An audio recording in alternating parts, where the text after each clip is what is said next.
Welcome to another episode of Just Playing Games with me, Master Trainer Peter, and my very trusty regulars. Last time I called them friends, but this time they're regulars. It is Zora and Barlow. And this is a particularly special episode. You can hear the audio quality is a little bit different for myself because I'm actually halfway across the world recording this because we've had so much news. We need to just get on top of it. But how are you both doing today? What? Why do you sound different, Peter? Wait, why do I sound different? I'm recording in my car. In a car park halfway across the world from the UK where you are, Peter. Yeah, Zora, how about you go and flex that lovely, lovely sound? Yeah, look, I'm just sitting here at my usual setup. Have you moved any of the boxes away? I'm actually at home in my pajamas. It's great. Nice. Have you moved the boxes away? Because last time it was just filled with Logitech branding. Oh, I'm still filled with Logitech branding. Because we're moving again in 3 months. So what? in the next 3 months, I got to move. So yeah, there's no point in unpacking. Yeah. No, absolutely. No, not in the slightest. No. Oh wow. Well, fair enough. Well, that's news. That is some new news. Right. I think we need to get on to the breaking new news that happened because we've got no apologies to deal with. Literally in the last hour, Sony made a huge announcement. Barlow, do you want to take this one for us? Yeah. So Peter, we were going to record yesterday, but it fell through. That's very true. And thank God. Look, it doesn't sound like much when you just sort of say it, but in a year where we've already kind of had the news of Xbox buying Bethesda and then Sony buying Bungie, we have had an unprecedented move, at least here in Australia. The PS5 is going to increase by 50 Australian dollars. So the digital one will go from 600 to 650, and the disc one goes from 750 to 800, effective immediately.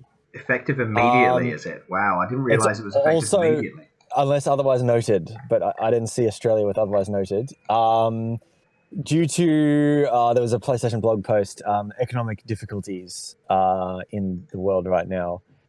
And the reason this is so huge is a couple reasons. Number one, I mean, we all lived through the GFC, not to date ourselves, but, there were no price increases back then. No. So that's the huge thing. I know this is slightly different in terms of the types of economic strain with all the inflation going on and whatnot. But I remember price drops. The biggest one that was like newsworthy was, of course, the 3DS one. 6 months in, it wasn't selling, and Nintendo dropped 100 Australian dollars, like 170 US, blah, blah, blah. But a price increase like this, I don't think has ever actually officially happened, certainly that I can remember. But the second big part is that it's not happening in the US at all. No, it's not happening in the US. That's what I was about to note. It's not happening in the US. And also, worth noting that Japan, it's effective from September the 15th. It's actually not immediate for Japan, but everywhere else it is effective immediately. But yeah, it's crazy how it's. Yeah, I'm really wondering why the US isn't being affected by this specifically.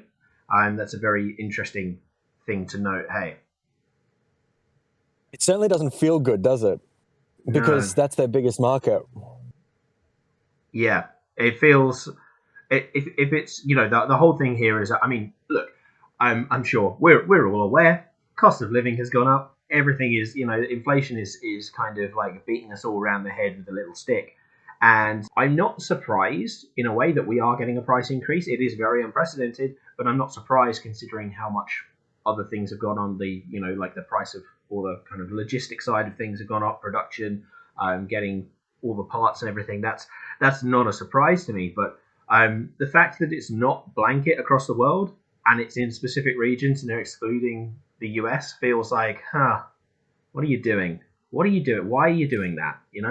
I don't know. It does not feel good because, the US thing, but also, you can say, like, I just feel like there's been, again, it's all difficult and we're not economists, God knows. Like just having seen, like, quote unquote tough times, and like it's like not that it felt like gaming was immune, but like you already can't get a PS5. You know what I think, like Sony I think reckons that it's not going to affect their bottom line because they're going to still sell every PS5 there. Do you think this $50 increase is going to affect the supply strain? I don't think so. Like, I think it's going to still be as consistently difficult to get one. Yeah, I still think they're going to sell every one they make. Yeah, I don't doubt that actually. There's such demand behind the PS5. You still have people going into going into outlets and crying out on social media looking for PS5s, way more than the Xbox. Yeah. So, and speaking of, do you guys think that Xbox will follow suit? Because right now in Australia, right now as we talk, the Xbox Series X is now officially $50 cheaper than the PS5 for its, in theory, slightly more powerful console. And the Series S now has $150 daylight to the digital PS5 as opposed to $100. I think they're going to hold out. Same. I think so too. I think they'll take the hit. I think they'll logically take that hit to get more of the market share. Yeah. Absolutely. Yeah, they already want the subs. So look, I think this is going to be it's going to be interesting to watch this space. Look, if Microsoft goes up again, which they can. Sony's taken most of the PR hit here. But I genuinely don't think it's going to happen. I think that even if Nintendo somehow does.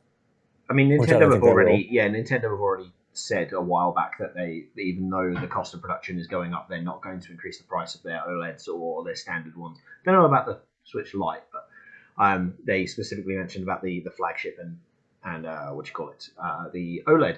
But I think it's going to be quite interesting looking at different markets as well. Like traditionally, from what I can see, Xbox does better in the UK. Here in the UK, does better in the UK than it does in Australia. So is this a chance for Microsoft to gain ground in markets where they do struggle a bit? Maybe, especially maybe Japan. I know that they traditionally don't do very well in Japan at all, but, there's a lot more people buying Xbox here in the UK than there are in Australia. Does this mean that we're, they're going to, keep that price low, even if it means that they are losing money on it, in order to say, hey, we've got the cheaper console and it's more powerful, and just try and gain that ground back? I think that would be the move to do if I was looking at that as part of Microsoft. Yeah, I think it's a no-brainer. They already they're going to make most of their money off their subs. And they're really taking a hit already across everything, from Game Pass, huge gets, to literal studio purchases, to, I'm pretty sure they were already taking a hit on the consoles. But yeah, it's spicy as well. Zora, have you got any other thoughts on the PS5 price increase? I'm really intrigued to see if this will actually affect the stock exchange for the two companies. I don't follow it too closely, but do you think it'll drive Sony up or down because of this? Is this seen as a sign of struggling? Because if it's seen as a sign of them struggling, then maybe the stock price will drop. I just don't think so. They're still going to make. They're going to sell all the ones they make, and America still makes up what? The US, because this price increase is affecting Canada. The US is still their biggest market. So, and it's also where the stock exchange is. So, I don't know. Yeah, it's definitely. I just thought that might have been interesting. Yeah, no, it's a really interesting point. It's not something that I would have thought of. But yeah, I think it's just, this is definitely one of those more interesting things that we've seen. And I can't believe that this broke just before we recorded as well. I was like, what the hell? Very unprecedented. Yeah, as you said, Barlow, I have no recollection of a price increase for a console. Only ever price drops, or just holding out with the price if it's Nintendo. But yeah, it's going to be very interesting to see what happens. But obviously that's the most recent of the new news, but there's been a lot of other stuff that's happened recently. A lot of it has happened because it's Gamescom in Germany, just over the pond from me at the moment. There is Gamescom, which is a massive convention. Lots of video games have been announced because Jeff Keighley decided to show up and be like, opening night, here's 2 hours of stuff. Including one of the weirdest things I've ever seen in a video game announcement stream. Lots and lots of interesting stuff. What, how do you want to tackle this? What do you reckon's best? We start with the most important one. Sonic Frontiers had one job. It did have one job. The only job that Sonic Frontiers had and needed to do, let's say Sonic Frontiers, I say Sega, all they needed to do was be like, right, if we're launching this game in November, we probably shouldn't launch it around one of the most hotly anticipated games on the PlayStation 5, on one of our big target consoles. We should probably try to avoid around the 9th of November, because God of War Ragnarok does release then. And so Sega, in their infinite wisdom, were like, right, let's do it the day before, 8th of November. Well done. Fantastic stuff. There we go. And that is the official release date for Sonic Frontiers. It's the 8th of November, the day before God of War Ragnarok. And what's that, 10 days before Pokemon Scarlet and Violet, two big open world action adventure games. One's an RPG, obviously. But yes, Sonic is coming out to try and steal a little bit of their thunder. And I think that's a bad move. Look, I understand trying to go ahead of Pokemon. I don't understand too much else about this. Yeah. Zora, what about you? It's a ballsy move, but I don't know if it'll pay off. Yeah. Yeah. Put it. Yeah. I wonder. I do wonder if they've announced 2 editions for Sonic Frontiers as well. There is the standard edition and the digital deluxe edition. And the digital deluxe edition is something that Sega have been doing quite a lot with their games recently. And the Sonic Colors Ultimate one back last year actually gave you access to the game 4 days early. It gave you access on the Friday. I'm surprised that the Sonic Frontiers Digital Deluxe doesn't do the same, because that would almost be a better move, is to have, the normal release is the day before Ragnarok, but if you buy this Digital Deluxe one, you get it a full few days beforehand, and that might sway more people into grabbing the game if they were questioning whether they were doing that or Ragnarok. Look, I think we just keep forgetting the boat game. Which do we officially think that Skull and Bones is cooked? Oh, I forgot. Yeah, I completely forgot about Skull and Bones. Yeah. I think they need to delay it. Like, that's... Yeah, they've got a lot of competition. Should they not just release it so that it's out? Like, I mean, if they delay it into next year, Ubisoft is like, so 2021, we released Rainbow Six Extraction, which came and went. And we released Mario and Rabbids. That was it. They could still do it as a December release, even if they really want to push it January. Could be a fun time for it. Just not right where it is. Bring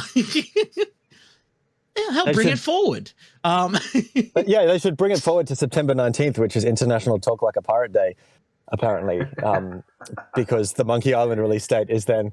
And I learned that because I frantically watched this Gamescom to get ready for this. Fantastic. Yeah, that would be a really good name for it. Yeah. Come on, boys. What's happening? Just a cheeky little bit of crunch. No one got hurt by crunch, right? Yeah. Oh, no, sorry. I'm assuming this game is done. Like, because it's got to be. Yeah, it's got to be. I'm just assuming it's done. Yeah, look, I just because it's been delayed so many times, which is probably a hasty assumption from me. But, yeah, look, I think what I will say is this Sonic Frontiers trailer that was in here was kind of quite good. I think it was the best trailer outside of that Nintendo Direct thing. And I'm feeling a little bit of that hype. I would argue it's better than the one from the Switch. I think it was better personally. Sorry, every trailer has been better than the previous one. That's true. Yeah, they are just going from strength to strength, probably because they've realised that they were marketing the game very badly. But I think it's really cool, like seeing a little bit of the CGI stuff.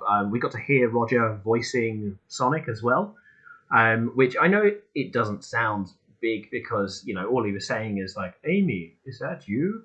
That's basically that's all he said in it. But I think it's quite good because we heard Roger do like a serious take for Sonic, which I don't think we've really seen. Like, this is the thing, it feels like more of one of those, getting very much into the kind of the Sonic side of stuff here, and I'll be as brief as possible. A lot of older Sonic games have those kind of darker, seriouser stories, with actual, what I would say was actually felt like there were proper stakes involved with it. Like your Sonic Adventure 1, Sonic Adventure 2, there was like some really big stuff, Robotnik blew up half the moon. Yeah, sure, why not? Go off, mate. And you've got all of the stuff with like maybe not heroes, but Sonic 06 definitely had a bit of a kind of more serious tone. You had that with Unleashed as well, which I've actually been playing again while I've been back. It's been fantastic.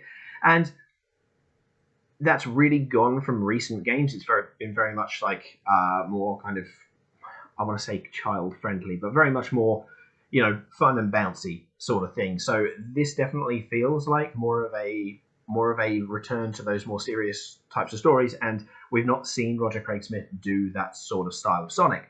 So hearing just the way that he it sounded like Sonic, but it sounded like that kind of older style of him. I thought it was really good, and I'm really looking forward to seeing how he does do the voice for Sonic and how he characterizes what's going on in that. I think this is going to be pretty good. Sorry, tangents. Tangents. That's why I lead with it. That's why I go Sonic. Look, I'm still a bit shocked. I'll be honest that it wasn't delayed. But I'm ready to be surprised by this game, as I've said a few times, and I'm sure Zora is along the same lines. Yeah, no, it definitely. I'm actually intrigued now after the story trailer releasing. I'm like, ooh, I might actually pick this up now, as opposed to me being like, oh, cool, a Sonic game. Like, that's. I'm pretty jealous that my general vibe. I'm pretty jealous that you both get to play it on like your next gen consoles, because I'm going to be playing this on PS4. I'm not going with the Switch version because my Switch, but I'm going on the PS4. It's still going to be fantastic, but I really did want to get a PS5 because it's so smooth. But now I just straight up can't afford it. Oh yeah. Yeah. Oh no. No. Okay. The other thing I did want to mention about Frontiers, and this is just a quick thing that I saw on Twitter just before we jumped in to the podcast. So Gamescom, again, Frontiers has a playable demo. It's the first public playable demo. Although there are actually, very interestingly, there is like the press one. There's a press demo that is under embargo, and they are not allowed to talk about it. So I'm assuming it's like Second Island or a boss or some more story stuff. And then there is just a general public playable demo. And so far, all I've seen is fantastic things about it. All I've seen is fantastic things. Gen Pop seems to be really enjoying the way that Sonic apparently feels very fluid in the open world sections. And the cyberspace levels, like the kind of more traditional Sonic levels, apparently they're short, but they're short, but they're well built, which is arguably better than just having like long levels for the sake of long levels. So I'm pretty excited. It sounds like the hands-on demos are doing well. Yeah, look, again, just feeding into that narrative of just somehow starting from below the bottom, marketing-wise, and just slowly tripping into increasingly good word of mouth. That's right. Strength to strength.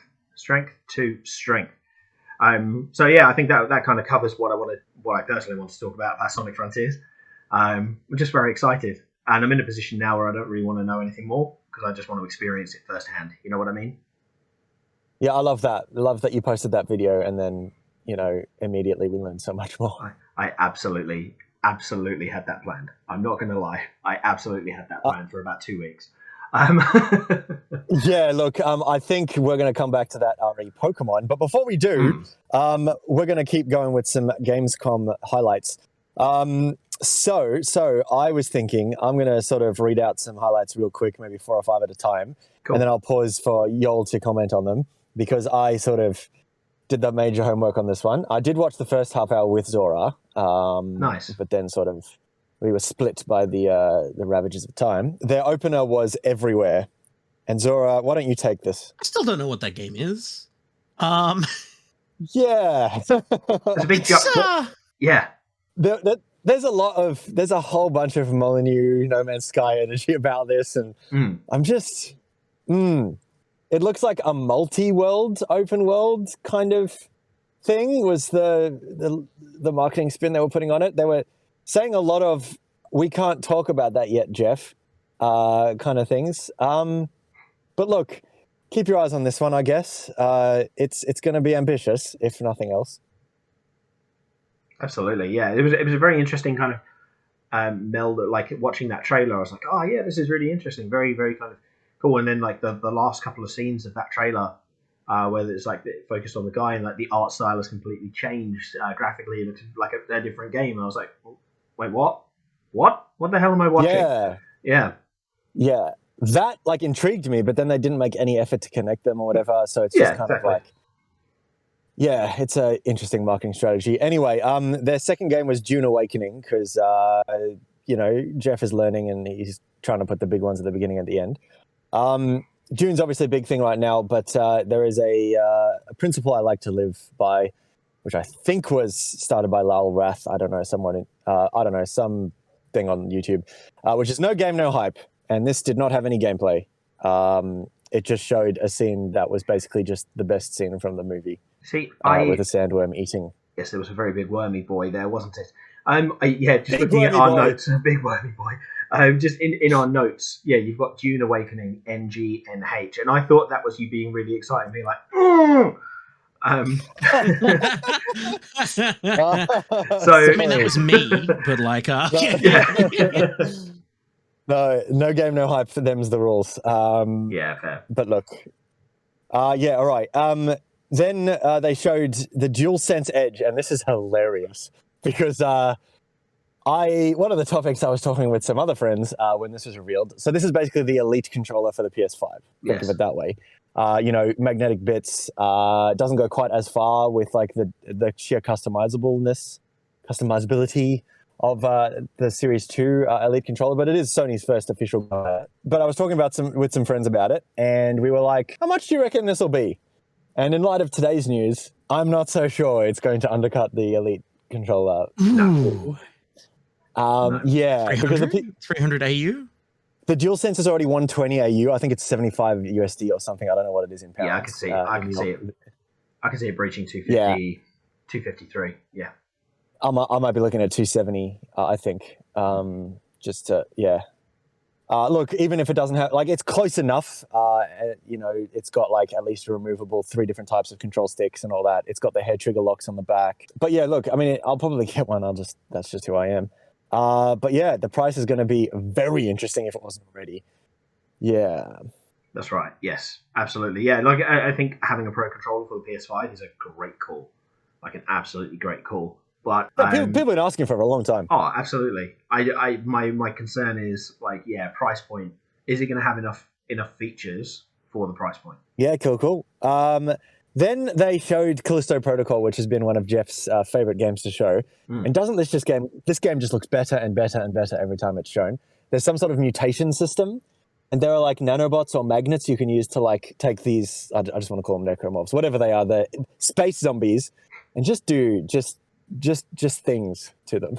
Yeah, looks so good. Yeah, it looks old Tad Hamilton, I don't know, or dude from Transformers. What else is Josh Duhamel in? I don't know. That's the 2 movies I always think of. Yeah. No, I know who you're talking about. Yeah, it's always like I always think of Transformers when I think of it. Yeah, officially, the creatures are known as monstrous creatures. There you go. There's the official descriptor. Well, he's in with a bunch of monstrous creatures. He's not having a good go of it. He's not having a great time. All right, yeah. So, the Lords of the Fallen is a game. Lords of the Fallen. The Lords of the Fallen. And I love how Jeffy was very, very keen to say the Lords of the Fallen. It's very much Suicide Squad, the Suicide Squad vibe there, isn't it? Yeah. That's it. Oh, to X-Men Origins Wolverine to the Wolverine. Yeah. And interestingly enough, it's done by a company named Hexworks. Not Deck 13, who did the first Lords of the Fallen and the Surge, even though Deck 13 showed up later with another game called Atlas Fallen, which is published by Focus Entertainment, who are one of the best AA producers out there, if not the best publishers for AA games, because they did A Plague Tale and they did Greedfall and they did all kinds of other stuff. And Atlas Fallen, by the way, does look very cool. It was almost no game, no hype, but it had like a couple of things at the end which looked very gnarly. Look up Atlas Fallen. I'd say that's one of the ones to look up if you're listening and you're like, just what were the cool ones? Definitely look that out. But The Lords of the Fallen actually kind of looks all right. But yeah, it's just one of the weirdest things. Because Lords of the Fallen was not, I mean, it was one of those like very first early Souls-like clones, if that, that's the derogatory term, I suppose. The one that like, one of the early attempts to be a From Software game that anyone sort of remembered. I don't remember when it came out. But yeah, certainly interesting that's the game of all the things that you not only reboot, but you call it the same thing, but added that to it. So yeah, fun. interestingly and fun, they announced Moving Out 2, Woo! which developed in Australia. The art style looks, I think they seem to have perfected it. It looks even more cartoony. It does. Much more expressive faces. The first one was like the closest thing to Overcooked you could get that wasn't Overcooked. I really enjoyed my time with it. And this was one of the biggest surprises, I think, of the show because it wasn't quite as big as Summer Games Fest in terms of big hitters, but I really enjoyed the look of it. Would you Nice agree to as well? see it up there with the rest. Like it was definitely. It's weird to see it there, but also like it's a good spot for it. Like Yes, indeed. Really, really fun. So Hogwarts Legacy, which got an official delay before this show, but since we last podcasted, is now in February next year. February is it the 10th? I think it's the 10th, yeah, unless you get the collector's edition. Yes. February 10th, 2023. How did we like the look of this? I still think it looks very interesting. I'm not sure whether or not I'm going to bother picking it up, just because I've got a lot of other games that I'm really interested in. One of them we're talking about next, but I think this is the game. I think the best way of describing Hogwarts Legacy for me is this is the game that I wanted to come out when I was about 13 and really into Harry Potter. This is like essentially, and this is the kind of thing I've heard from the devs. It's like this is what we wanted, like the exact sort of thing that we wanted when we were kids and reading the books. It just looks really interesting, and like there's a whole, they went a little bit more into the story, didn't they, about how they're using unforgivable curses and stuff. So yeah, I'm really interested in it, but I'm not sure whether or not it's going to be it's definitely not a day one. I'm not sure whether or not I'm going to jump on it soon. Yeah, a couple of points on my end. One, I thought it was interesting that they put their Portkey Games. I don't know what that label means, but it's very prominent. It's right above the title, so I'm not entirely sure. Portkey Games is Portkeys are things in Harry Potter. It's like the way that they transport themselves around. So Portkey Games, I believe the first thing that they did was that Hogwarts United, the what do you call it? Wizards Unite, the Niantic thing. The Niantic thing, that was a collaboration with Portkey Games and Niantic. So it's like the Pokemon Go clone. So it's essentially the Harry Potter game studio. They put their name on every game in the logo. I'm just having a look now at like their website, and every game has Portkey Games very prominent and visible. So it's like when you see Fantastic Beasts and Wizarding World is just right before. Yes, yeah. Okay, all right, okay, no, fair enough. I'm not sure of two main things. If you don't even discuss the release date, one, the facial animations kind of still don't really do it for me, and two, they insist on showing a Switch like case at the end of this trailer, and I'm like, how? Simply how? The Switch isn't. It's not coming out at the same time. The Switch one's not coming out at the same time. Hey, look, I think no. I'm pretty sure that I'm pretty sure they announced that. Let me check what Aussie retailer. No, that sounds right. Yeah, that sounds right. But I mean, like they put it there in like a physical box on that trailer, and I'm like, okay, so it's going to run natively on the Switch somehow. Okay, if you say so. Yeah, the Switch version. The Switch version is just TBC, whereas everything else has a guaranteed release date. Right. We're going to have the new Tales from the Borderlands in our border hands on October 21st. Back to the Borderlands we go. It's Tediore as well. I was out with a friend last night, and we were getting really excited talking about Borderlands for like 2 hours, because we were both super into it. Checks out. We were having a little chat, kind of how they have antagonists from these corporations in the game, and Tediore, we figured out, is one of the few. In fact, it might be the last one that hasn't actually been shown in a game. They've not done anything. Tediore is the only one, so it's really cool that they are getting the spotlight here, and we're seeing guns with legs and all the crazy sort of stuff that they do with their weaponry at more of the forefront. So I'm really excited. We've got some really cool looking characters. I thought it was Loaderbot on the box art, and it's not. It's just Louis, the robot. Could you imagine if it was Loaderbot? Well, There'd be some return. Surely they'll have some Easter eggs and stuff. I love that this isn't just, like new Tales from the Borderlands. It's not just like another company doing a Tales from the Borderlands. They got some of the original writing team. They got some of the original dev staff to come in to sort out, to make the game so it was as authentic as possible to a Telltale game. Yeah, lovely. Interesting. The 21st, because just to jump around a bit, Gotham Knights. I've seen enough of that game. I don't know if you guys agree. I know whether you're going to get it or not. But it's the second game of the year to actually be pulled forward, like Zeno was. But, 4 days. Yeah. Yeah, from the 25th to the 21st, which means it shares a release date with Scorn, the beautifully disgusting Game Pass HR Gaga shooter, and which I'm very excited for, and new Tales from the Borderlands. So it's going to be a hefty day. It is. Just something else I just want to jump in and say about New Tales from the Borderlands. So I saw that there were 2 different editions. There's like a standard and there's a deluxe edition. Do you know what you get for the deluxe edition? Have you seen this? You get the original Tales from the Borderlands. It's both games in one. Oh. What's the price difference? There's no. I'm just looking through EB Games, and there's no. That's the only one they're selling. Is you get Tales from the Borderlands and New Tales from the Borderlands all bundled in, plus there's pre-order stuff. So, so you got to buy digitally if you just want the. Yeah, it looks like it. Yeah, but that's really cool. Okay. Like, that's really cool. Like, what's that? $80? $80 gets you 2 games, and they're both really good. Oh, so, okay. Yeah, nice. Well, I will be. The first one is the best Telltale game. So. Yeah, exactly. I'm having a cheeky look real quick on Steam. If you pre-order Tales from the Borderlands, yes, you get a pre-order pack for cosmetics for 3 characters, Anu, Octavio, and Fran. You get in-game currency, 10,000 in-game currency, and a in-game Flak Vaultlander collectible. Nice. Okay. But I'm curious about that currency. Cosmetics, cool. You get to change the visual of them during the story and stuff. That sounds rad. That's kind of like the costume thing that Bayonetta did with Nintendo, and I'm about that. Yeah. But I'm just intrigued. What an interesting thing. So, in-game currency. You would imagine. What's the tagline they keep using? This like make mayhem your business. So I wonder if making money is part of this game. So it's just like a little boost at the start. We did see Atlas.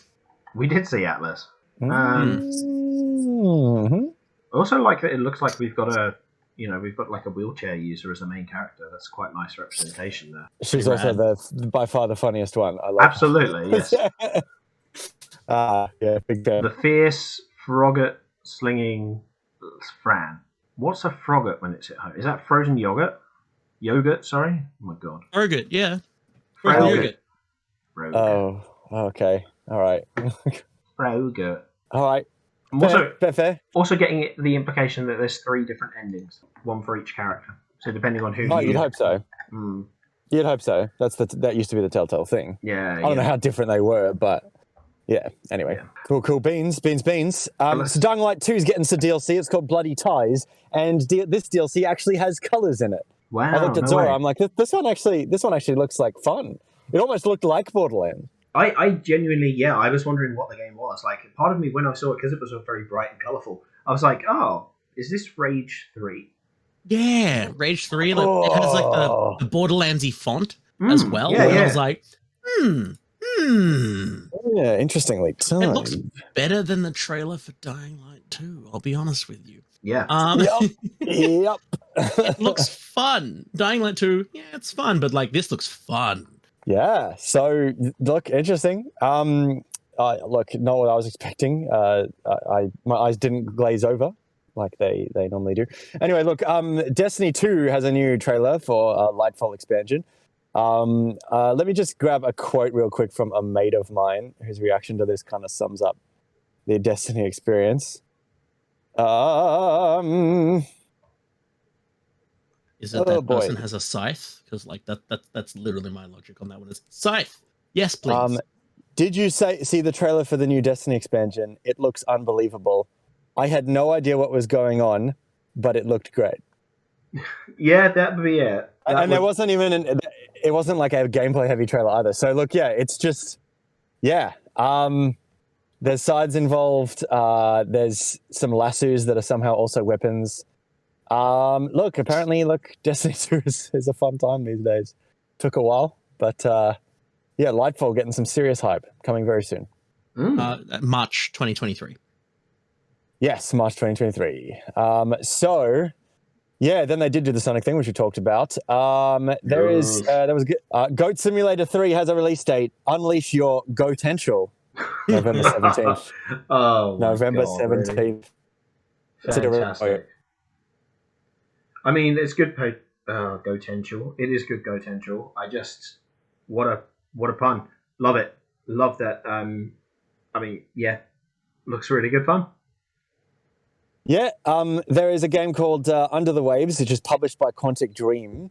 Not developed by them, but using their tech, which is very interesting. Quantic Dream going like independent publishing, which is a big move for them because their games usually take forever to make and then like 6 hours to finish. So, look, not much we got from this one. Bit of no game, no hype, but the vibe, for vibe trailers and attached to a name, like it did what it was meant to do. It's got gameplay. Yeah.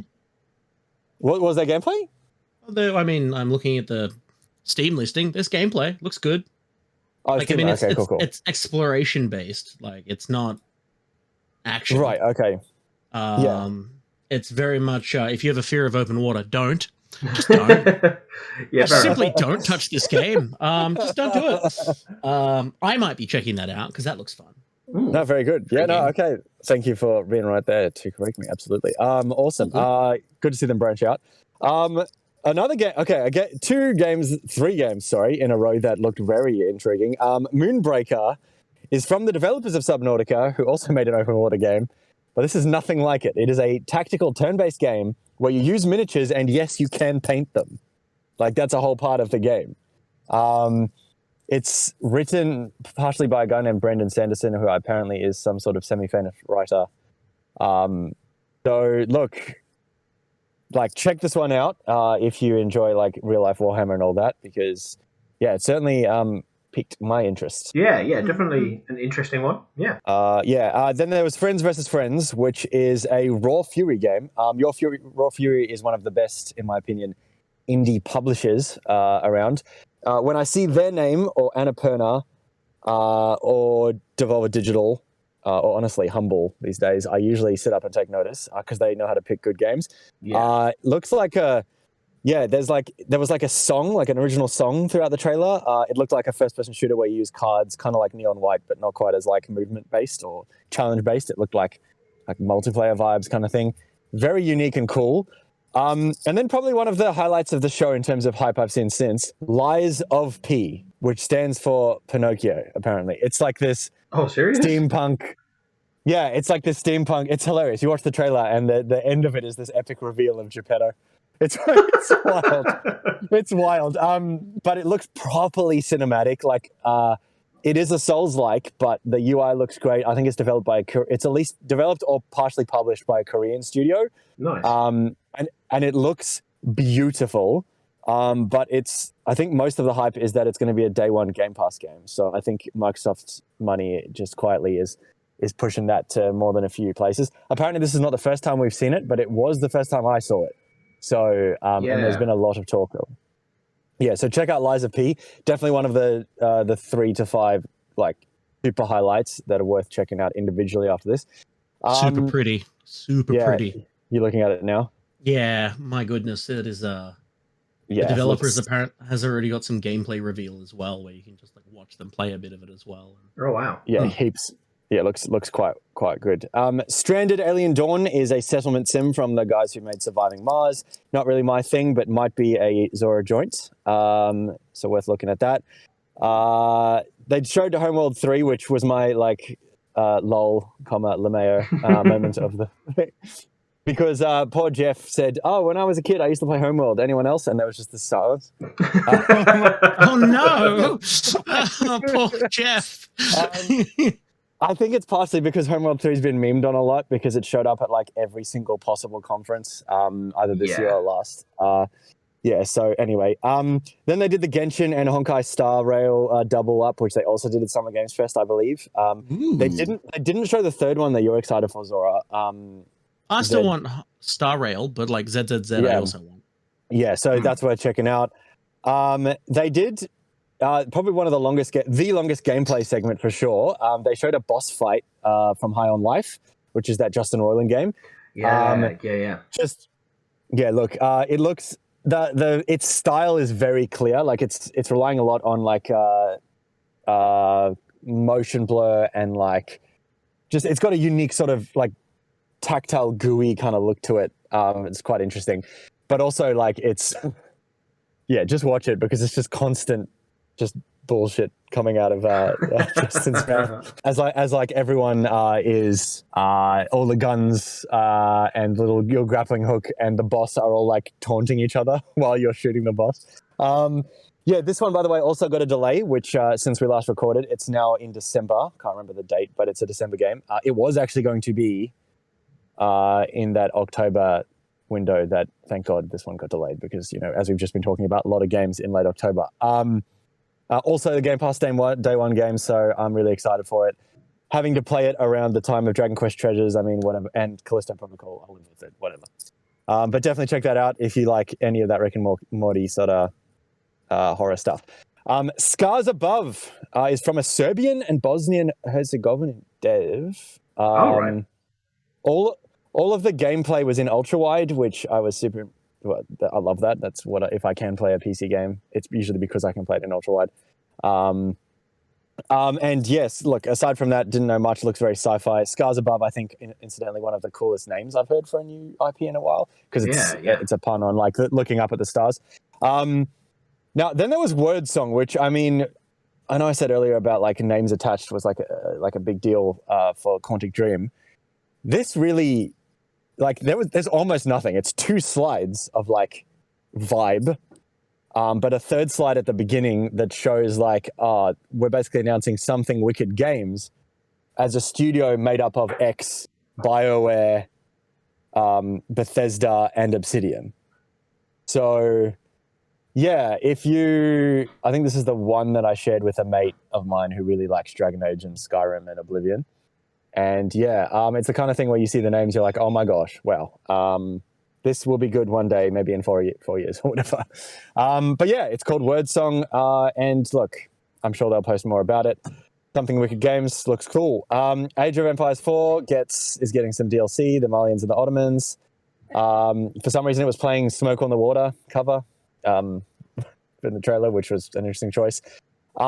New game called Where Winds Meet by a Chinese developer. It looks a lot like Ghost of Tsushima, which is a bit unfortunate. Some sort of differences or whatever, not quite the same level of flow and polish, but is doing some different things. Worth checking out if you enjoyed that one. Look, the meme is when Jeff hosts a show, Hideo Kojima has got to be there. Oh, yes, of course, I forgot about it. They're the best buds. Unfortunately, he didn't announce a game because, you can't announce new footage like when Jeff's having a show, like 3 shows a year now, including Summer Game Fest and Game Awards. But he did announce a podcast. So honestly, I think we should stop right now because. Oh yeah, I think we're done. Well, that and the news, the recent news about Sakurai as well. Did you hear about Sakurai started a YouTube channel? He's got 200,000 subscribers in 24 hours, and I'm like, well, bugger. I tried. Yeah, about making games, I think. Yeah, it's cute. Just playing. It's a masterclass on making video games. That's it. And this one is going to be called Brain Structure, and it's apparently just about whatever. It's a Spotify exclusive, which I've never heard for a podcast. I know a few of those, actually. They're quite good. I was going to say I've heard a couple. Oh, cool. Oh, there you go. But yeah, it's starting September 8th, so, a couple of weeks. And apparently will be simulcast, if that's the word for this, in Japanese and English with live translations. Oh, wow. And, will it just be, Hideo Kojima's brain, him just talking about whatever's on his head? Because I'd listen to that. Yeah, that would be fantastic, just listening to him do Hideo Kojima things. Yes. That's it. Yeah, look, that'd be pretty wild. Yeah. So that's how you knew that the show was near its home stretch. There is they showed Park Beyond, which they showed last year, I believe, as well, which is Bandai Namco Park Sim. They showed the mini. What is this? I'm looking at it now. What? It's electric concept car for Mini. Themed after Pikachu, because Pikachu is electric and so is this car. Okay. Yep. Okay. So, I mean, it looks nice. That was Like, the thing. I really like the design of it. Look, It's cards just- on the table. When I was a kid, I used to love going with my dad to the Sydney Motor Show every year, and the concept cars were always the coolest thing there. So yeah, look, cool. It's just weird to see it in this show. Yep. Yeah. There had to be something weird. Nothing on the level of The Rock from Summer Games Fest, unfortunately. But Shame. yeah, Warhammer 40k Dark Tide, which got delayed out of September, is now the 30th of November. Such Okay. a good trailer. It already looked so cool, but like this and Redfall are the two big, so Game Pass Day One co-op things that look incredible. This one, honestly, to me right now, looks better than Redfall. From the Vermintide people, we talked about it a little bit before. I can't wait. I can't wait to play this. November 30, arguably a better release date. Maybe Sonic should have released then. Maybe. Maybe. No, just- no. That's too smart. That's too smart. Too smart. Too smart. And then Focus Interactive, aforementioned for Atlas Fallen and Plague Tale and all those cool games, brought back another game from their indie label. So apparently they're big enough to have an indie label now, called Blacktail, which is focused on bows and spells. And it's first person and it looks awesome, worth checking out. Then they had 3 games to bring the show home. Firstly, Outlast Trials, which was sort of shown last year, which is, I believe it's a multiplayer horror game. Outlast being, of course, one of the big sort of big modern indie horrors. Every time I saw people talking about this one, I was like, "Oh, cool! Trials, like the bikes." I was like, "No, it's not that. It's not that." No, but that would be an incredible mashup. Can you? Yeah. Outlast, and then you get scared shitless, and then you just get on a bike. Oh, can you cycle without emptying your bowels? Oh, good. Anyway, there's a closed beta, I think, in late October. Nice. Then there was this incredibly short trailer that was somehow, still one of the most hyped things of the show, because it's from ex-Battlefield people. It's called The Finals, and it's a game show focused thing, but it's like an FPS, like a competitive FPS. The irony, of course, being that this wasn't the final thing that they showed. That is... It would have been really good to end it on that, right? Yeah, correct. But, there was a bigger deal, and it's only, the return of Dead Island 2. Such a good Goat Simulator 3 reference. I loved it. Yeah, can you believe this? After what Jeff pulled at Summer Games Fest, like, did he know that this was coming? He must have. Oh, just yeah. If so, that's one of the great teasers. Yeah, it's being made by Deep Silver Dam Busters now, because of course the other people went on to make Dying Light. Look, it had a new trailer with new licensed music that YouTube didn't like. Yeah, one thing it does look like they've lent into is just the gore. This is maybe one of the most violent first-person zombie games I've ever seen. It does, yeah. They even had to censor it in a very tongue-in-cheek way in the actual show. But look, I heard a lot of people online talk about how this wasn't really a big deal. It's just kind of like Dead Island was kind of whatever, and the hype lost. But I think at the ground level, for lack of a better term, like there is a lot of hype for this game, and there are a lot of people who are waiting for it. So this, I think it was, it was a worthy enough megaton to end, at least for this level of show. I think especially compounding that with the Goat Simulator 3 trailer from Summer of Gaming, I think it definitely works as a closing game. Yeah, definitely. Especially since Goat Simulator returned in this show, and they also had Dead Island 2 DLC. Interesting. Exactly. Absolutely. Right. So any thoughts about Gamescom opening night live? I think it was structured better than previous Healy productions. I think that's He's getting his rhythm. He's getting his rhythm into a better thing back in the live scene with an actual audience. Yeah. So Yeah, he's slowly trying to take over the entire industry. slowly. He's been making some moves. He's been making some moves, and frankly, you love to see it. We do. Yeah, look, it's we love Jeff. Look, if that's all, just in the interest of time, shall we take a break? And with a bit of luck, I might come back with some better quality. Yeah, let's do it. Let's take a little break.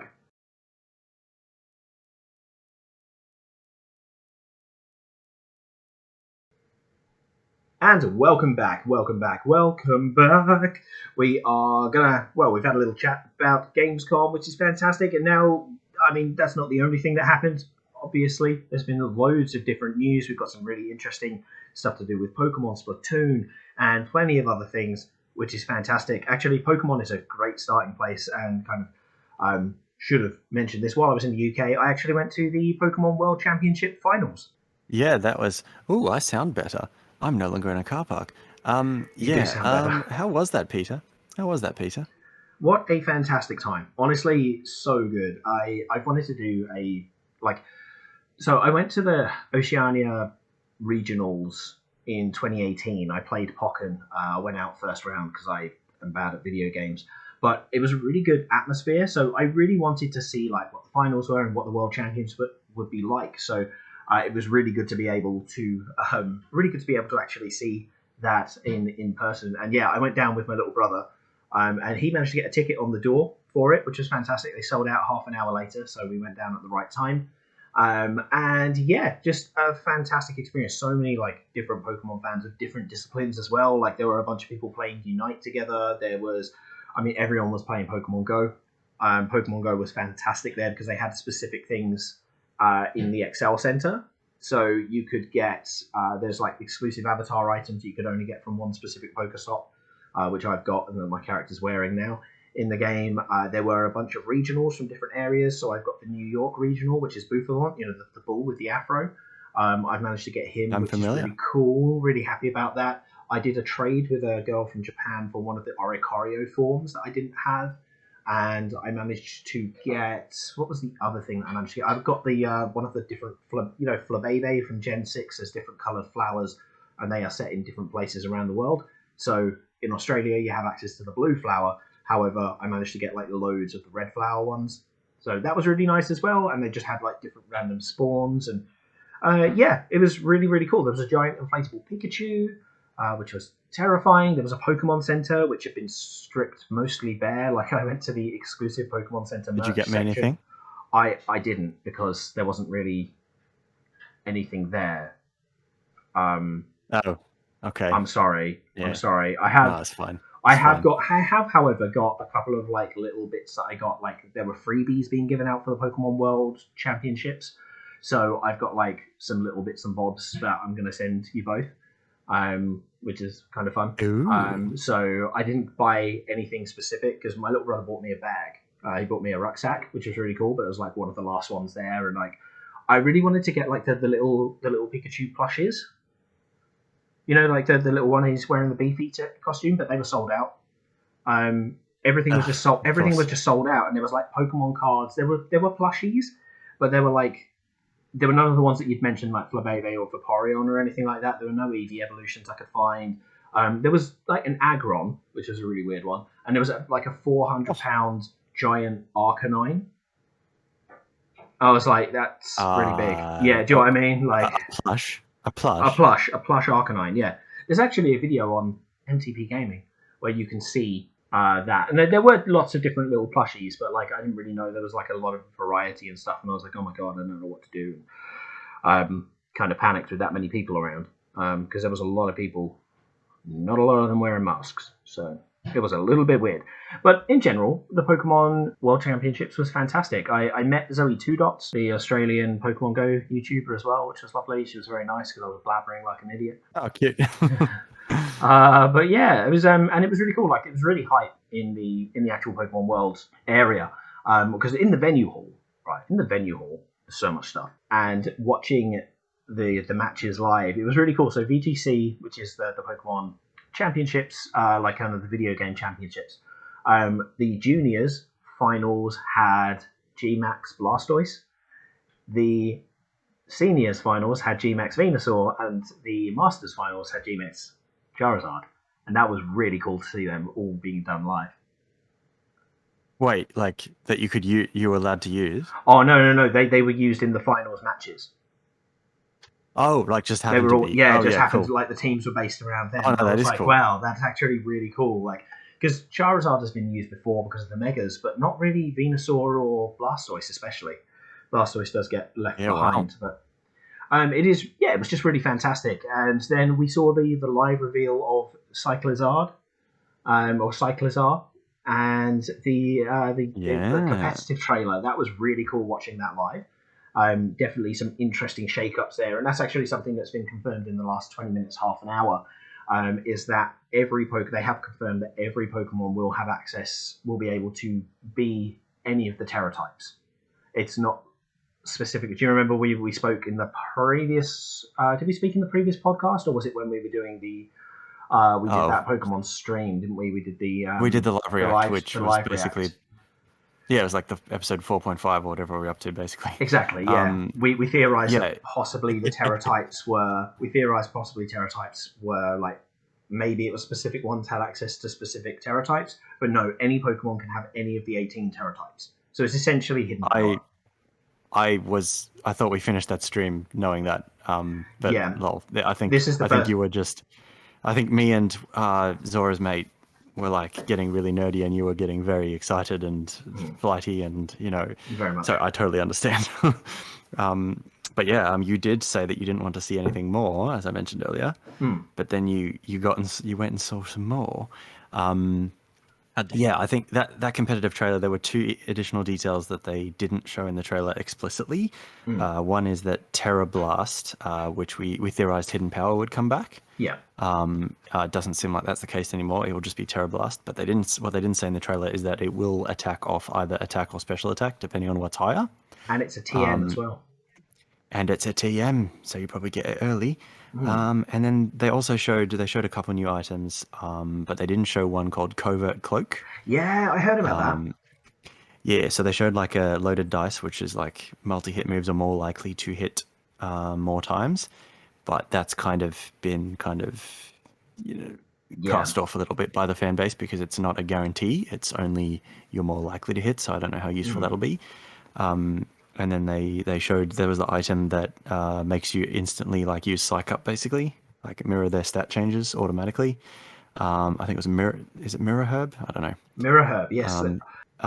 Yeah, but this Covert Cloak business, it prevents the additional effects of moves, which is like, I think, anything that isn't just damage. If a move has a chance of doing something else, or even just a guaranteed secondary effect, that effect no longer counts. And that, I think, really interesting that that's the one they didn't put in the trailer, because I think that's the most exciting competitive item. I don't know if you agree. I would agree. Yeah, I think it's definitely got a lot of applications. And the thing is, do we know if it's limited use or is it continuous? Because I mean, theoretically, that just stops fake out, doesn't it? Yeah, it stops fake out, but if it doesn't go away after that, which I mean they haven't specified, and they do specify that Mirror Herb goes away after one use, so that's interesting. If it does stay around, then that's really interesting, because people were thinking it'll stop Scald burns and a bunch of other stuff that entire movesets are based off. Yeah. So that is going to be real interesting. But do you think this Cyclizar evolves into the 2 legendaries? Oh, that's a question, isn't it? I think it does evolve, and the reason is that it's just a bike, and either way, one of them. I mean, is it? It's Koraidon and Miraidon. So Koraidon is the past one, and that's like a motorbike, which is more advanced than a normal bike. So therefore, even though it's in the past, I think it's got to evolve into it. That's the way I see it. Yeah. I think potentially we're looking at that. If not, like, it's definitely related to them, right?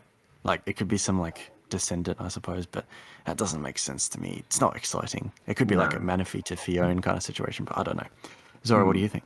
It looks cool, but I don't really know what to add here. I'll be honest with you. No, all good, all good. There are crickets playing when it comes to... You both started speaking specifics about Pokemon, and my brain's like, it doesn't reduce HP, therefore I don't care. Yeah. That's like pure 10-year-old brain, just like, this move doesn't directly do damage. I don't think I will. Is that not how you play Pokemon? Like, I just really my main hope right now, and this is the thing, like, it'll have to be one of those things that we'll see when it comes, but like my main hope right now is that they're doing the same thing that they did with Arceus, where like the Pokemon all learn the moves and then you have a loadout. That's as long as they got that. As long as they got that, I'm fine. Oh, that's a good point. That's one of the few things I'd like to see. Sorry, not few things, just one of the things I'd like to see brought over from Arceus. I think we'll have some stuff. Yeah. But yeah, a lot of stuff that now seems quite ancient, but was announced since our last podcast episode. One of this was an entirely new Kirby game, which was announced and then released. I think it was actually announced before one of our previous episodes, but we just didn't talk about it for some reason. Wasn't it after the Pokemon Presents? yeah, it literally dropped like as we stopped recording. Yeah. Yeah, and it looks great.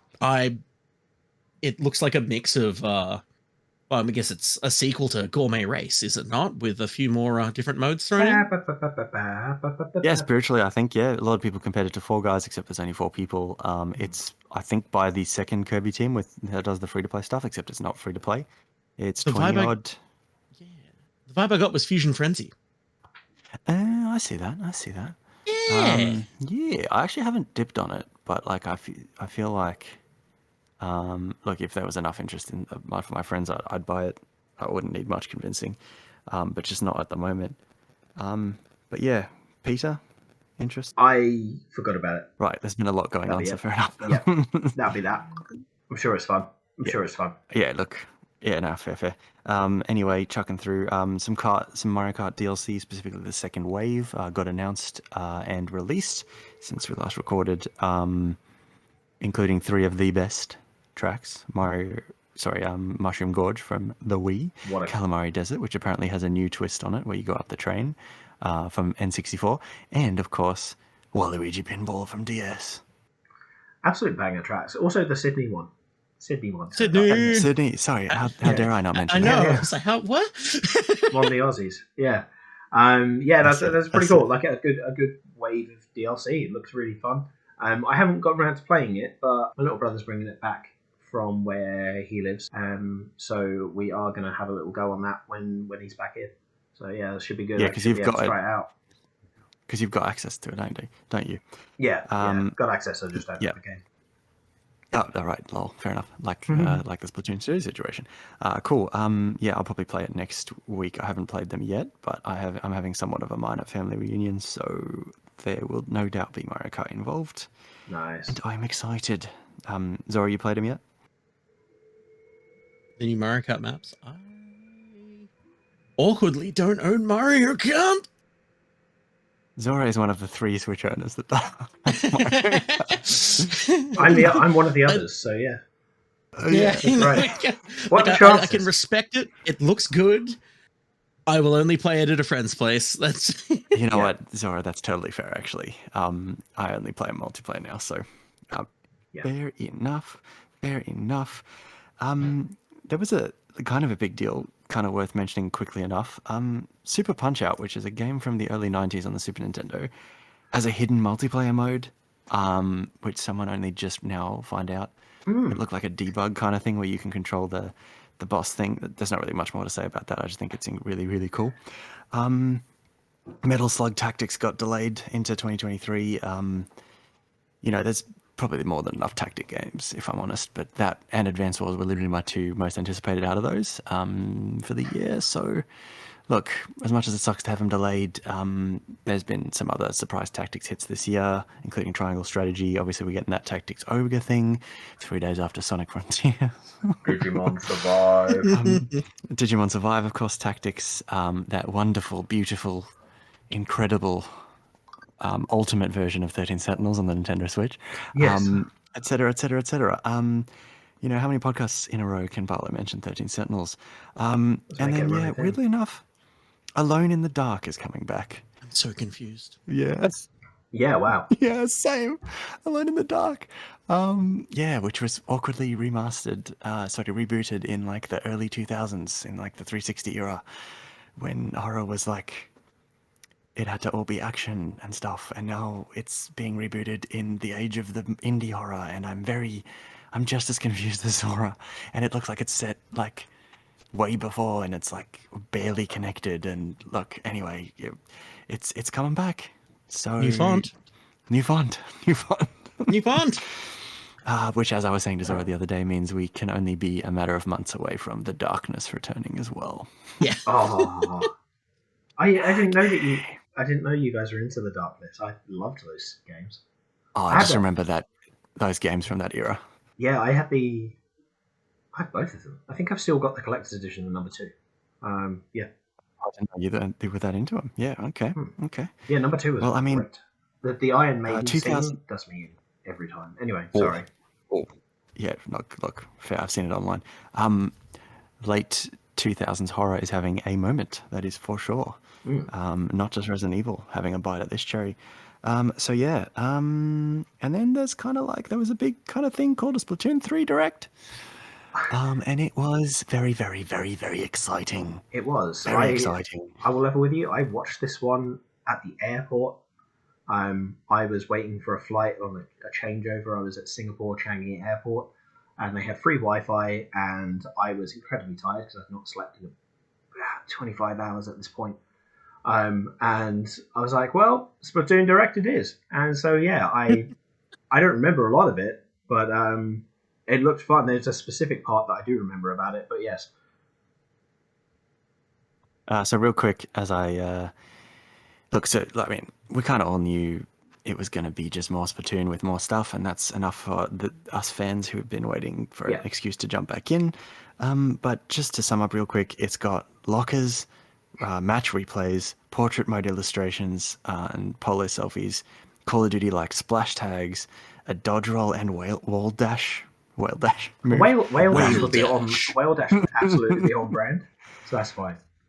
Yes, it would. Yes, it would. You can preview any course in solo mode and sort of learn the maps. It's got emotes. There are salmon run citywide takeover events, stage news updates that don't interrupt you when you're in the middle of playing. 3-way Splatfest, one of which starts mere days after we finish recording. A entire collectible card battling game. I am immediately more sold on the game the moment that was shown. I was like, "All right, cool, damn it!" Yep, that was actually the thing. Yep. There. Also, 3 new amiibo. I am just crawling towards the end of this podcast. And 2 years of post-launch support, and then it was learned later that it's using Nintendo's new NPLN servers, which only Monster Hunter Rise and one other game I think used so far. It's got dedicated region-based matchmaking, and appears to be using AMD Fidelity FX Super Resolution 1.0. So not the Nvidia one, even though that's what the Switch runs. Look, whatever.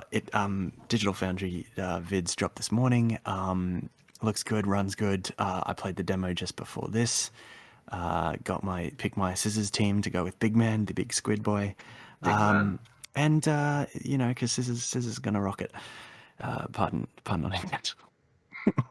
Someone help me. But when maybe depending on when Peter gets this out, Sunday 10 a.m. to 10 p.m. Sydney time. The 28th, I will be online as many of those hours as I can get away with. So I'm very, very excited. Very, very excited. Very good. Splatoon is coming back. I am going to be downloading that on my Switch like real soon because I want to give that a go if I'm free. I am busy most of Sunday, but I'll try and get at least an hour in because I really want to try it out and see what's different, what it feels like. Get some whale dashing in. Whale dash. It is in the demo, so you can try that. Nice. Right now. Well, have a whale dash of a time. Anyway, to bring this home, Nintendo confirmed, among many other things in their financials, that there will be no new Switch in 2022 or the financial year ending 2023. Sorry, end of March 2023. And Peter messaged our group chat and was like, "Is this news?" Well, I asked you, is it news? I still don't think it's news. I still don't think it's worth. Do you know what I mean? Like, I think it's more of a. I think they're hedging their bets. I still, I still think the new Switch is like a couple of years away, and if anything's coming out, they're going to do an OLED light. Yeah, I don't think it's news. It was just really weird because it like got swept up on Twitter, and everyone was like, "Oh, there's no new Switch coming out." It's like before March, no. Like. Yeah, I was a bit there. I feel like, look, this is still a young podcast. We don't really have like a topic of the week, sort of thing, but this might be one to revisit, I think, if we ever do. But yeah, long story short, yeah, come on, people, were you really expecting one? I mean, especially given that PS5 news, which I'm still reeling from. Wow. Same vibe, Zora. Yeah, look, it's maybe we do bring this back as just a each week Switch Pro. No, moving on. All right. Yes. Yeah. It just opens every episode. There will be no Switch Pro. There will be no Switch Pro this week. And first up, new news. There was no Switch Pro this week. Thank you. That's the podcast. See you later. Lovely. Fantastic. Lovely. Well, if that's all the news I can think of, or any of you can, then perhaps we will break and come back to bring it home with what we've been playing. Yeah, sounds good. We'll see you in just a moment.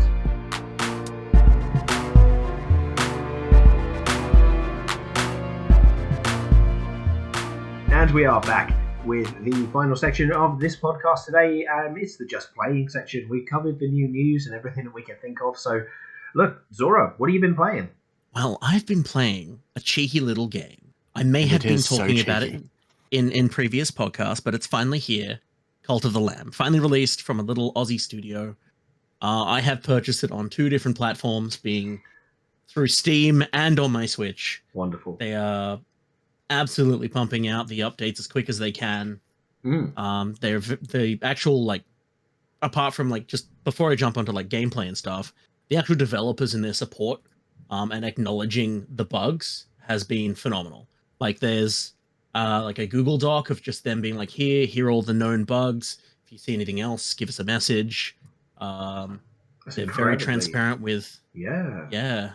That's what I was about to say. Like that transparency is unprecedented. Fantastic. Wow. The hard part is, I guess, for them is pumping out updates for the console versions because they have to go through a certain cycle. Steam is just push button, release patch. However, they have said that there's in the actual game there's a button that you click roadmap. So there's a lot more content planned, even from just the base game that's already here. And that's easily in the game. In the game, you click a button, and they're actually going to show you a roadmap once they actually have a roadmap ready. That's cool. Yeah, that really makes yourself accountable. Yeah, it's like, hey, we are going to do more games. We're just going to get it so it runs smoothly on everything at the moment. And I'll be honest, I've been playing it on the Switch. The latest Switch update being today/yesterday. I've been playing. Really good, really smooth. The controls, fishing's a little bit weird on the Switch, but it's a lot easier on the PC. But apart from that, I've had the best time. The absolute best time. I love the Twitch integration they've done. On my PC run, I actually can have my actual Twitch chat jump in and become followers in my cult. And you actually go into this raffle, and then whoever wins the raffle gets to actually design their own follower. So they actually get to change what race they are, what color they are, and the different variants. There's 3 variants currently for each on average. That's awesome. Yeah, it's sometimes it could be different hair, or sometimes it could be cultish style, demonic markings on them. Or one could just be straight up cute and adorable. There's actually a unicorn one where its default, I think, is a bloody unicorn horn. But then you can have it a white, swirly looking unicorn horn as well, where it's just no blood or anything. It's just very cute and wholesome. So you can sort of tailor it and make your own cult to your degree. And it's just the story and the world building and the soundtrack. I'm so sold. I've actually purchased the soundtrack already for my phone to use it as an alarm tone to wake up to. I love that. That soundtrack is actually phenomenal. Yeah, I think even as someone who's only watched trailers and hasn't played it, it's the thing that stands out the most to me. how they do that, those constant cutting samples that seem to remix themselves. Yeah, I love it. There's also the Knucklebones game inside, which one has music that makes you really just feel like that, that warming Hearthstone-y sort of sound that Blizzard use when you jump into the tavern, and it's got that lovely ballad. They find their own niche to make it work for Cult of the Lamb, that sort of vibe of you sit down at a table with this other demonic entity or this other random creature, and you're going to play a game of Knucklebones. I won't explain how that one works because the game does that. That's fine. The gameplay is rather forgiving yet not forgiving depending on how you play. I'm far too impatient, so I'm very hyper aggressive when I do play. So I'm willing to lose hearts, which is why I haven't progressed too far on the Switch version. But yeah, no, you please stop me if I talk for too long because I want to just play this game at all times. Yeah.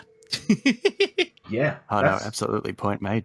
That's yeah. I did get a chance to play it on the Switch briefly at a mate's house, who actually had those Hori Split Pad Pro, which I had never really used before as well.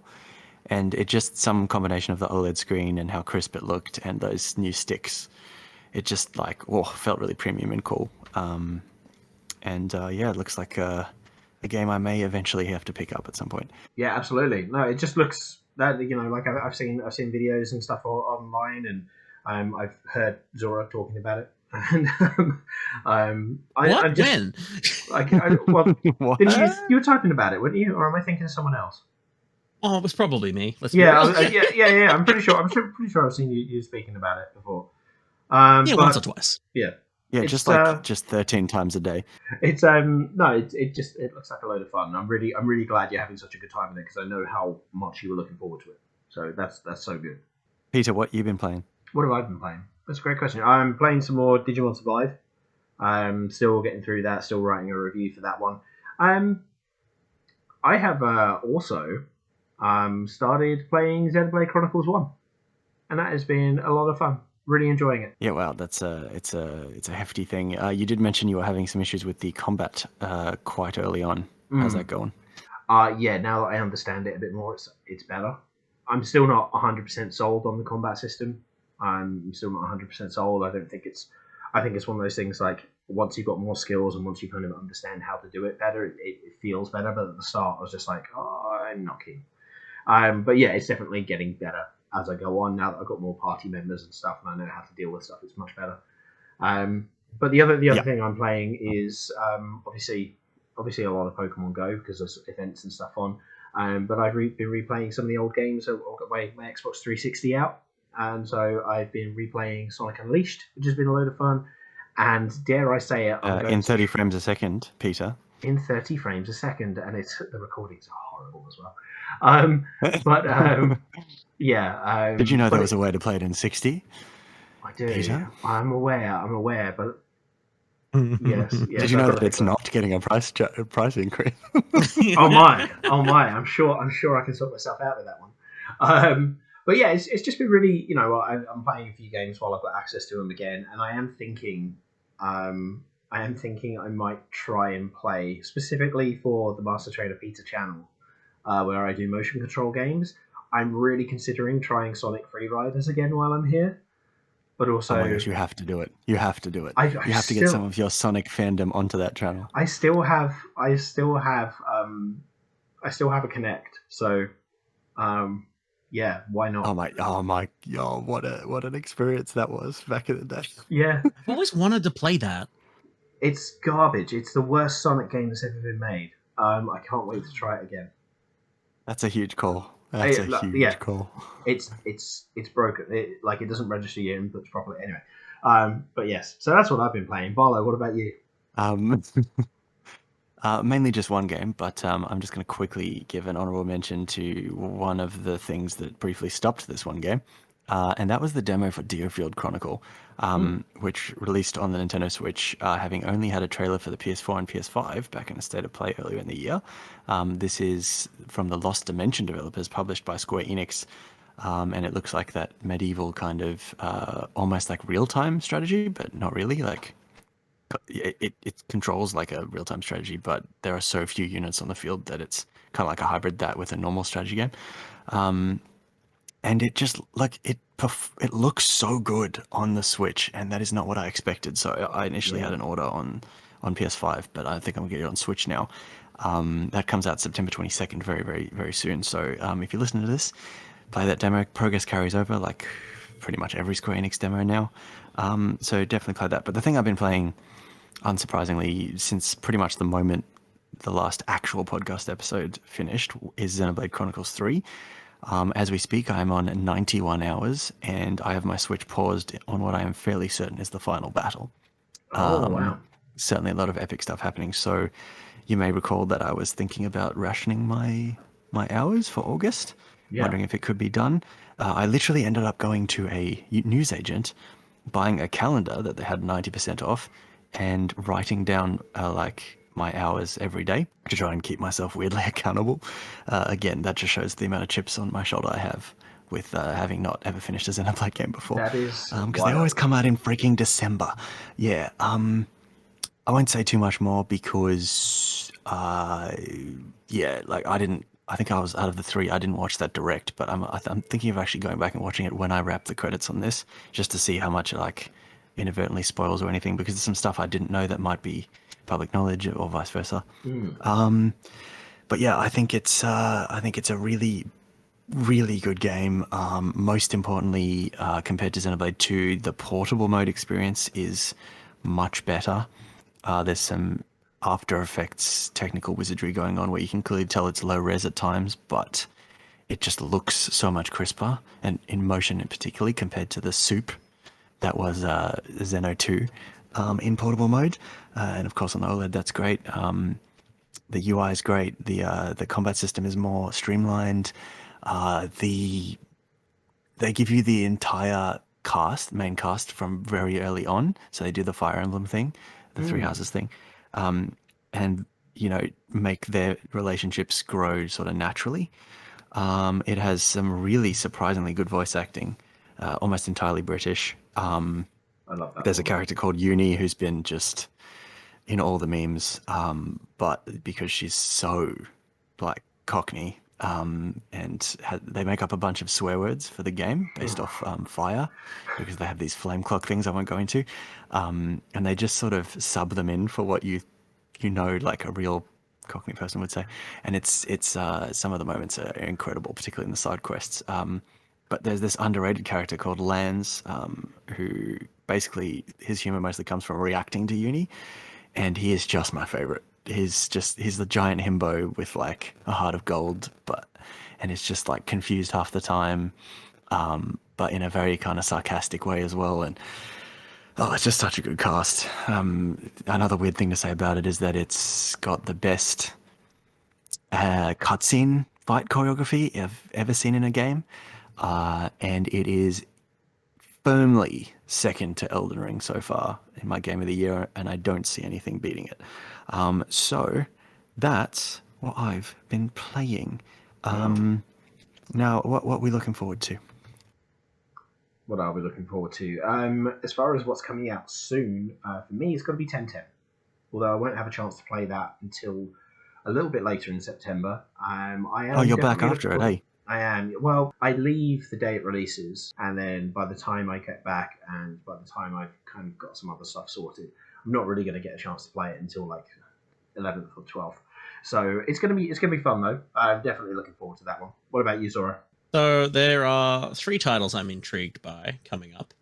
One is just a small title. I've only really heard about it briefly. It was called Thymesia. It's like a Souls-like plague doctory sort of game made by like a small company. Yeah. Published by Team 17. Oh wow! Yeah, I saw this one. It looks cool. I might just get into it for aesthetic reasons only. But very Souls heavy. However, there's another small title coming out in about 2 weeks, which I'm very, very excited for. I'll give the specific date in a hot second. The 15th of August. It's a small title. September, maybe?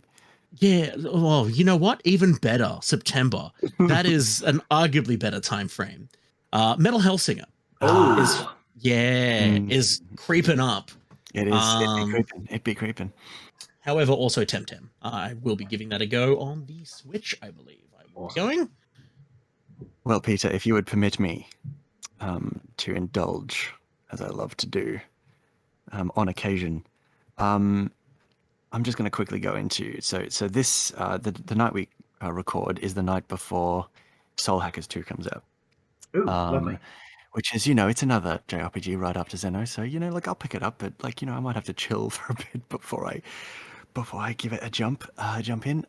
However, it marks the beginning of a period where from tomorrow until the middle of December, I don't think there's a single week where there isn't at least one, if not two or three games that I'm excited for. Oh my So, Lord. if you'll just sit back for a second, basically, so Soul Hackers 2 next week, sorry, tomorrow. A week later, JoJo's Bizarre Adventure, All-Star Battle R, and The Last of Us Part 1. Week after that, Temtem, which I'll probably be checking out in some way. Steel Rising, which is that French Revolution automata kind of out of nowhere kind of thing, which could be a big deal because it looks really cool. I've only been hearing about it recently, but it looks cool. Steel Rising. And of course, Splatoon 3. Week after that, Metal Hellsinger. Week after that, the Deerfield Chronicle, which I just talked about, the demo. Week after that is Valkyrie Elysium, which was also revealed in that state of play and is a return to a long-forgotten Square Enix franchise. The week after that is Trails from Zero, at least the physical on Switch, so the Trails in the Sky and Trails of Cold Steel, third saga starter, and also Marvel's Midnight Suns, which is getting slept on, I think, and also Overwatch 2, and also Nier Automata on Switch. Oh my Lord. Then a week after that, well, actually, that's October 14th, so I think that actually has a gap. That's like the only like gap I get. So maybe there'll be a Nintendo Direct that announces some Zelda remaster or something for that week.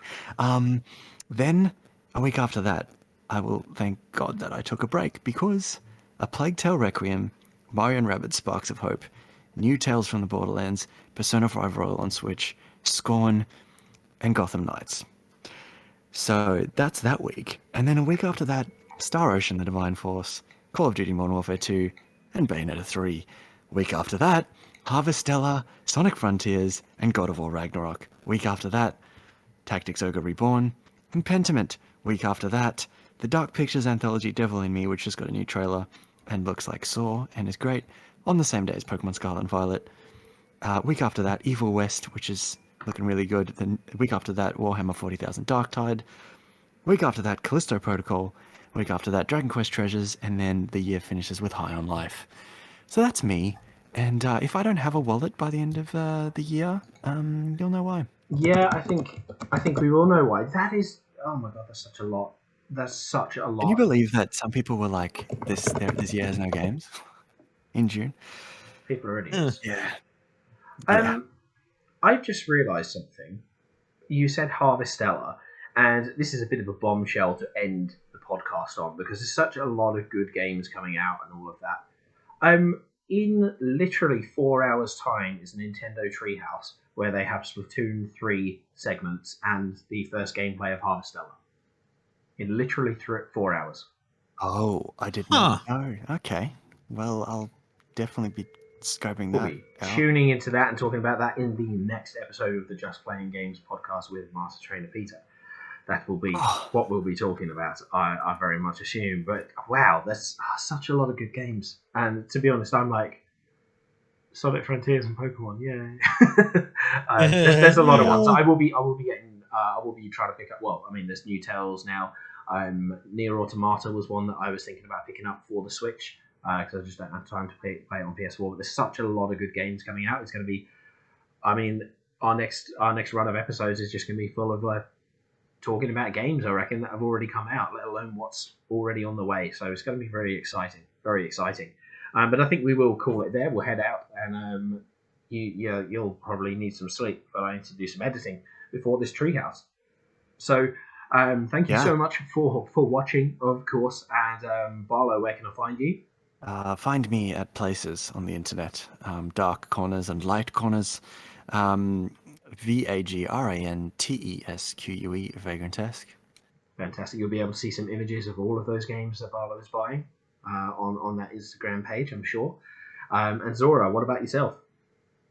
You can find me on Twitter at Zora Wolfo, and that's spelled with an O on the end, and on Twitch, Zora Wolf with an E on the end. I'm Master Trainer Peter. Of course, you can find me on YouTube, Instagram, Twitter, wherever you hope to find me. I'm sure you know that already, but that's fantastic stuff. Well, thank you so much for your time. We are going to head out. We will see you in the next episode. Take care, and thanks for listening.